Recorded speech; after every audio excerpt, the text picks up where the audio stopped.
So in this week of lectures, we'll be discussing last of the applications, which is application of group theory to spectroscopy.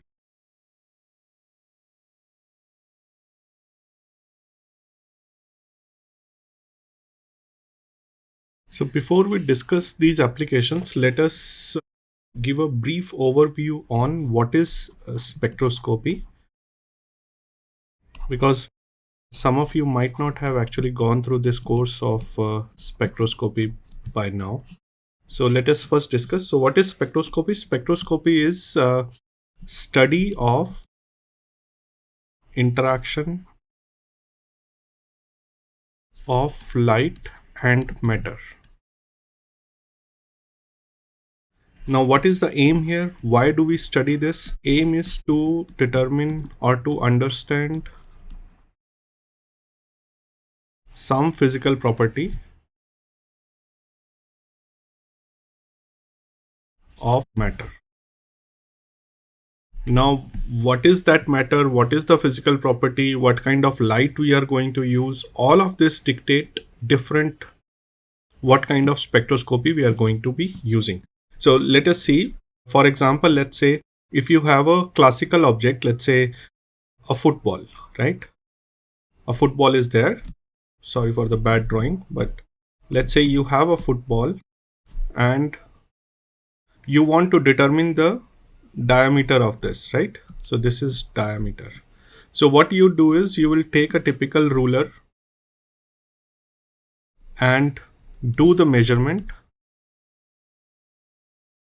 and obtain diameter, right? This is a typical setup when you want to do any kind of measurement in a classical system. Now, in case of quantum systems, you cannot really, let's say again, you have an atom, right? And you have another atom, okay? Atom 1, atom 2. And now you want to, let's say, you want to measure the distance between the two atoms, or you can also call it, if they are connected, you can call it as a bond. So bond length. You want to determine the bond length. Now you cannot really have a ruler to measure these distances. So what instead you would do is you would shine some sort of a light, right? And you will do a measurement. And in the process, you will obtain bond length. This is just one example of one physical property. There can be other examples. Now, this particular process is study of interaction of light with matter to obtain some physical property is called as spectroscopy. Okay. So what is spectroscopy is clear. So now there can be different types of spectroscopy. What do you mean by different types of spectroscopy? Okay, so before we actually go to different type of spectroscopies, let us look at what is light. So light is an electromagnetic radiation. Some of you might know this, so this will be a little revision for those, but if you don't know, so just also go through some basic spectroscopy book, it will be beneficial. So light is an electromagnetic radiation. What do you mean by electromagnetic radiation? So electromagnetic radiation is a simple harmonic wave of electric and magnetic fields fluctuating orthogonal to each other.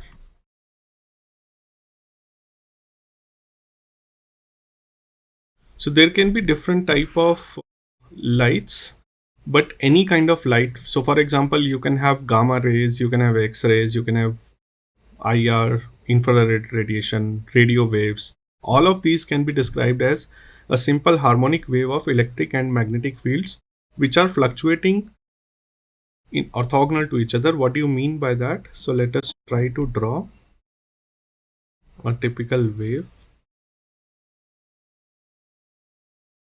So if my electric component is oscillating in YZ plane, okay, this is my electric field. So my electric field is oscillating in YZ, and then I will draw using another color, which is now vibrating in XY plane, right? Something like this. Okay.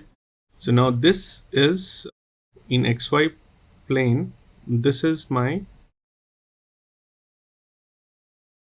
this magnitude in along x-axis will be the magnetic field, right? This is electric field, this is magnetic field. Now these two are orthogonal to each other, and these two are drawn in phase.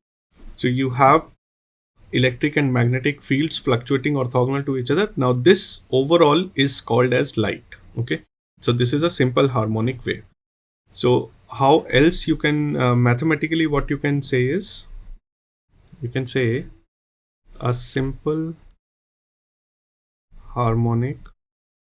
See, because it's a function, so you can always describe it mathematically. So a simple harmonic function can be represented by a sine wave.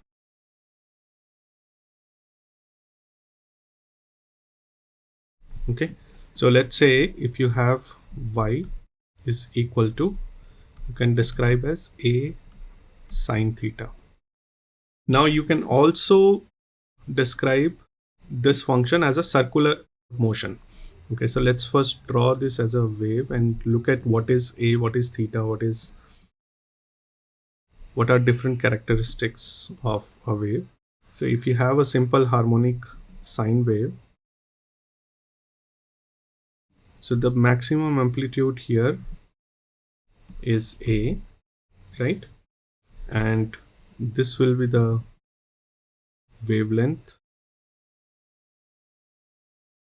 which is described by lambda, and this is 0, this is 2 pi. Okay, so this is how a typical wave can be described. Okay, now sine wave is a periodic function. Periodic function, that means which repeats itself. So if you see that this function actually is repeating itself after a finite interval of time, so that's why it is called as a periodic function. So periodic function, and hence can be described in terms of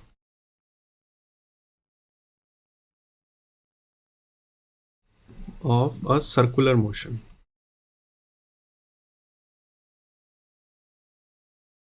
So how do you describe it in circular motion? So you can also draw this as, let's say if you have only x and y coordinate system, so you draw a circle around here. Again, it's not a very good drawing. And if I draw a vector like this with the length a and this angle as theta, so I can say that the value of y at any given point. So let us say that this vector is actually rotating along this circle, right? So this is the angle theta and the radius of this circle is a. So now vector is doing circular motion. So the value of y at any given point of time is projection of the vector on y-axis, right? So if you draw a projection of this vector onto y-axis, this length will be the value of y at any given point. So let's say the vector at some point is, let's say here, right? Then the projection will be this length, right? If the vector is here, the projection will be this length. So this projection will keep on changing, right? So how this will keep on changing? So this will be changing with this relation. So y is equal to a times sine theta, which we had written here, right? Which is nothing but projection of this vector a onto y-axis, right? So this comes from a simple trigonometry that this particular side of the triangle will be a sine theta. If this is my base, this is my hypotenuse, then and whatever is the angle, so then you will get a sine theta, right? So this comes from basic trigonometry. Now let's say the angular frequency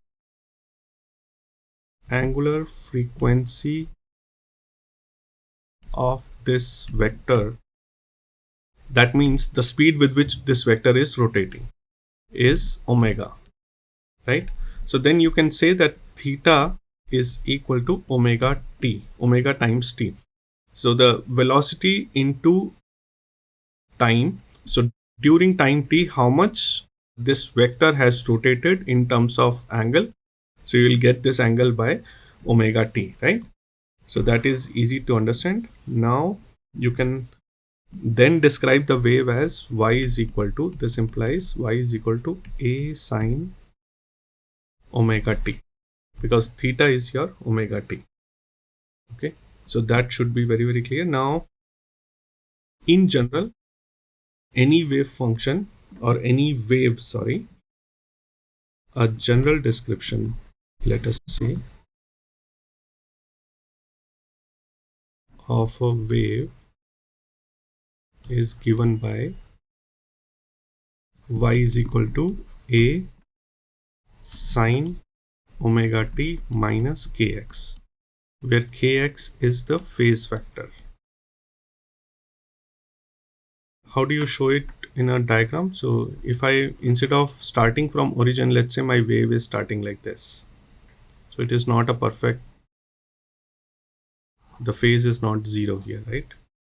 So then this particular length is given by kx, okay, where k is equal to 2 pi by lambda. So lambda is the wavelength, which is distance between two crests or two curves. So now that should be clear. Now any given wave can now be described in terms of wavelength, right? So from radio waves, let's say if you draw the electromagnetic spectrum, it looks something like this, right?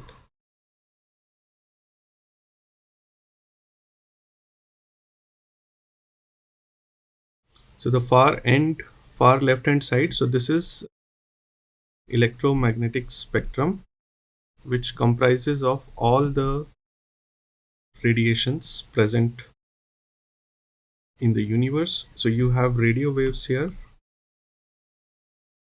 and at the far end you have gamma waves or gamma rays, gamma radiation. So you have X-rays, and in between you have visible light, right? And so on. So you have UV, infrared, microwave, all sorts of things coming in between. Now, depending on what kind of information you want from spectroscopy, you shine different type of wavelength onto the material or the matter, and corresponding change in matter is observed, and you measure that change. So you can never measure any absolute property in spectroscopy. What you have to do is you have to always measure a change in some particular property, and from there you draw correlations to understand what is the physical property you are trying to understand. Okay, so what you do here is, so you shine, let's say you're shining radio waves, so you're doing NMR spectroscopy or EPR spectroscopy.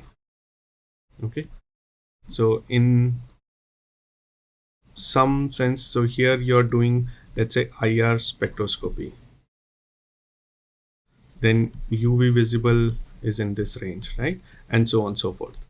So different type of radiations are associated with different type of energy. Why is that? Because energy of a wave is equal to hc by lambda. So if the wavelength changes, this is Planck's constant, speed of light, the energy of the radiation changes. If the energy of the radiation will change, it will change, it will bring out a different level of change in the subject matter, right? For example, if you have more energy, you can jump, let's say, up to first floor. Like from ground floor to first floor, you require a lot of energy to jump. But if you have only a small amount of energy with you, then you will be able to jump only a feet or so, right? So it depends on what is the energy available with the radiation which you're shining, and correspondingly the change will happen in the matter which is under study. So let's see, what do I mean by that? So let's try to write down few changes and few types of spectroscopy. So the energy of electromagnetic radiation used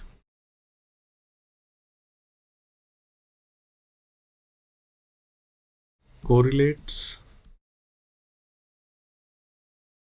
with the change that occurs in the molecule. So for example, if I let us write down a few type of radiations. So type of EM wave, then change, and type of spectroscopy.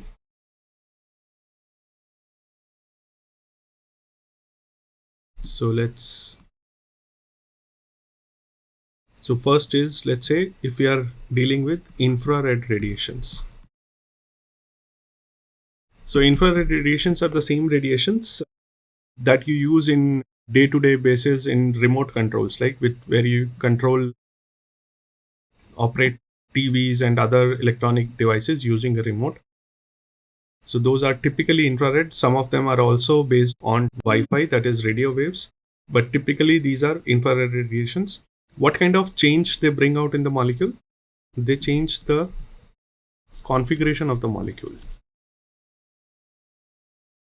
So we'll come to that in a later class. So basically it will create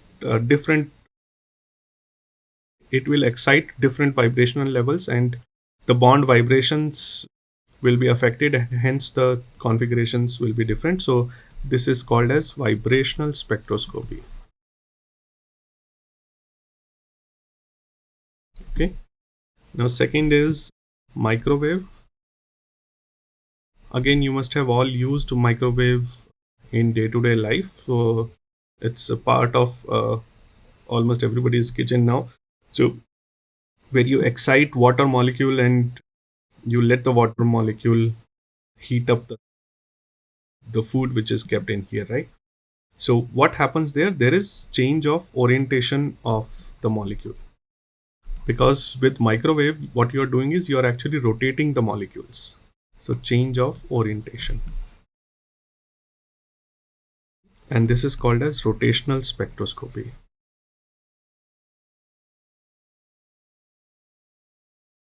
So let's also see UV visible light.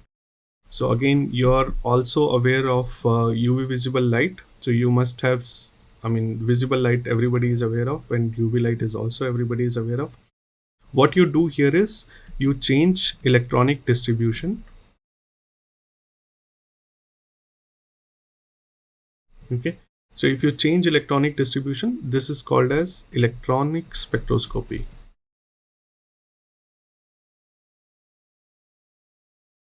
All right. So these are few examples. So let us discuss one by one. So let us start with rotational spectroscopy. We'll discuss little bit of rotational, and then we'll go to vibrational spectroscopy, and we will see how group theory can be used in all of this. So application of group theory will not start by today or in next class, maybe a class after. Okay. So let us start with rotational spectroscopy. What is rotational spectroscopy?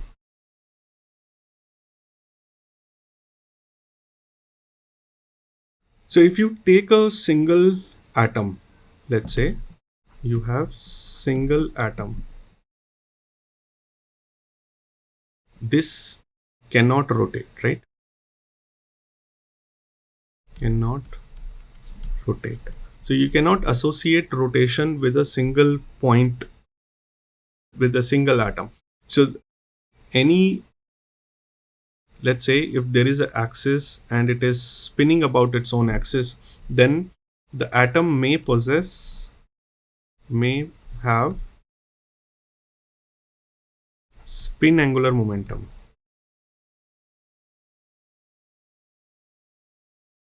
But there is no rotation as such, right? This is called as spinning motion.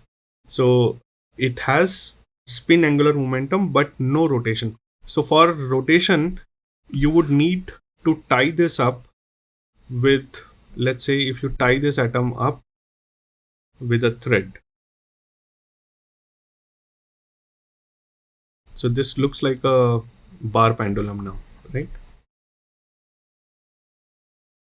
Where you have, what you have done is you have suspended a ball of mass m with a thread onto a rigid support, right? Now this can do oscillatory motions, right? These kind of motions, this can undergo.